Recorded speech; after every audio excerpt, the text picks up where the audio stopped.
Welcome to today's Explainer. We're jumping right into a topic that, let's be honest, hits really close to home for so many of us right now, especially as those temperatures and those utility costs start creeping up.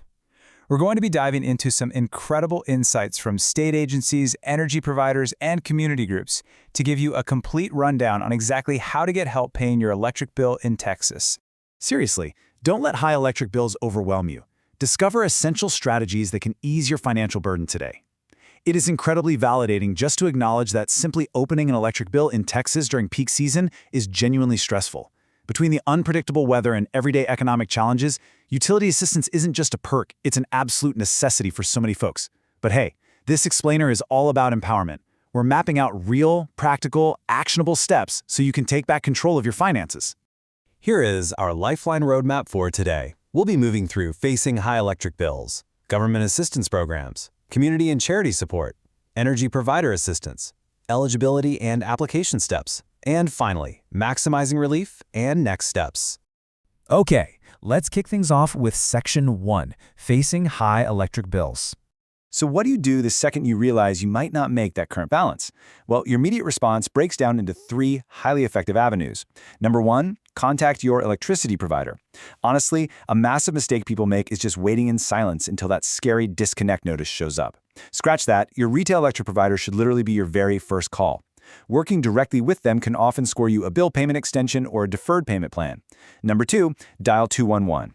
This is a central hub run in partnership with Texas Health and Human Services, and they can match you to aid programs 24/7. And number three, check your eligibility for massive federal and state programs like LIHEAP and CEAP, which we're going to explore right now. Which brings us right to Section 2, Government Assistance Programs. You're going to see two acronyms tossed around a lot, and it's absolutely crucial to know what they mean. First up, LIHEAP. That's the Low-Income Home Energy Assistance Program. It's the cornerstone of federal energy assistance, run by the U.S. Department of Health and Human Services, and they send the money down to the states. Then we have CEAP, the Comprehensive Energy Assistance Program. This is the Texas-specific program funded by that federal LIHEAP money. Here in Texas, it's managed by the Texas Department of Housing and Community Affairs, or TDHCA. They actually distribute around $150 million a year to 35 different subrecipient organizations, and that covers all 254 counties in the state.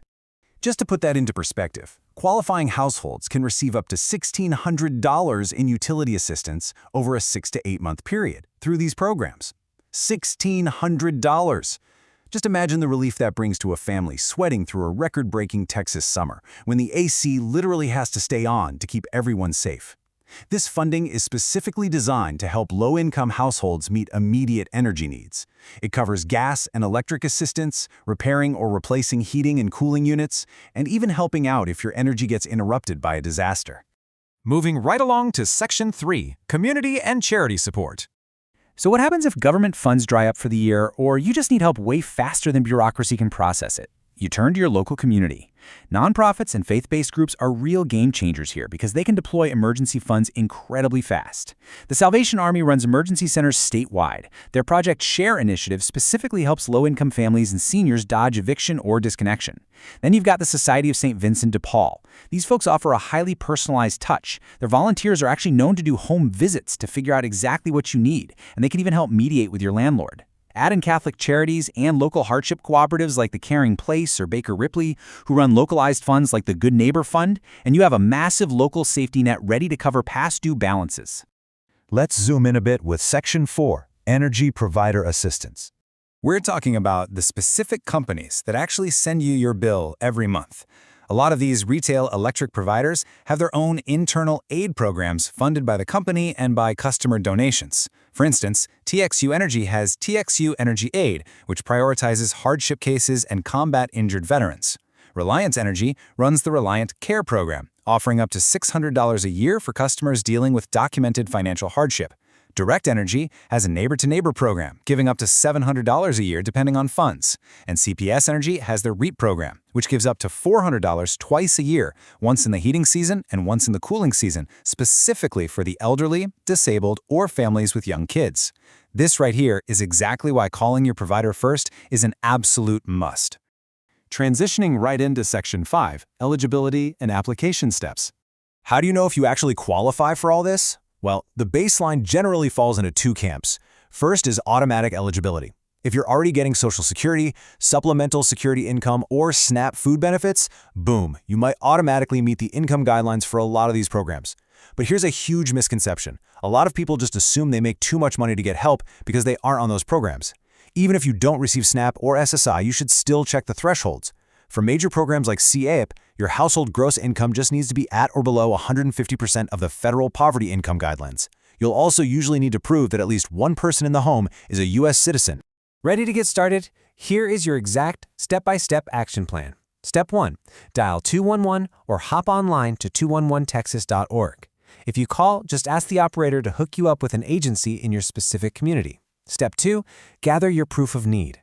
You're going to need a valid photo ID, your most recent utility bill showing what you owe, and that disconnection notice, if you happen to have one.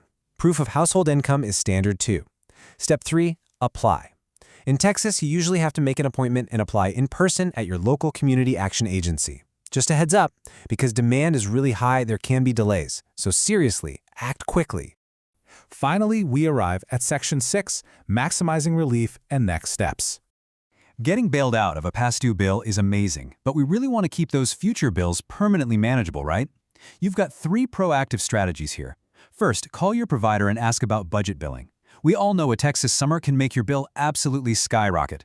Budget billing just takes those costs and spreads them evenly across the whole year, so you never get slapped with a crazy $500 summer bill out of nowhere. Next up, use energy savings tips. Many community programs even offer free energy education classes. And lastly, inquire about free HVAC tune-up programs. If you live in the Centerpoint or AEP Texas market areas, some providers offer completely free AC maintenance. Since cooling makes up 50% or more of a Texas electric bill, getting your AC running efficiently is a total game changer for your wallet. Now, as with any major financial advice, we do have to give a quick disclaimer. Funding levels, program rules, and availability can, and definitely do, change based on the season and federal budgets. Always check with official state resources like 211texas.org or the Texas Department of Housing and Community Affairs for the most up-to-date info. And it never hurts to seek a little professional guidance to find the absolute best fit for your home. Look, there is absolutely no need to sit in the dark or stress out in silence. From your energy provider to state agencies, all the way down to your local neighborhood charity, the help is out there. Go check your provider's website, make that 211 call, and put this roadmap to work. So, are you ready to take control of your energy bills and explore which lifeline works best for your home today?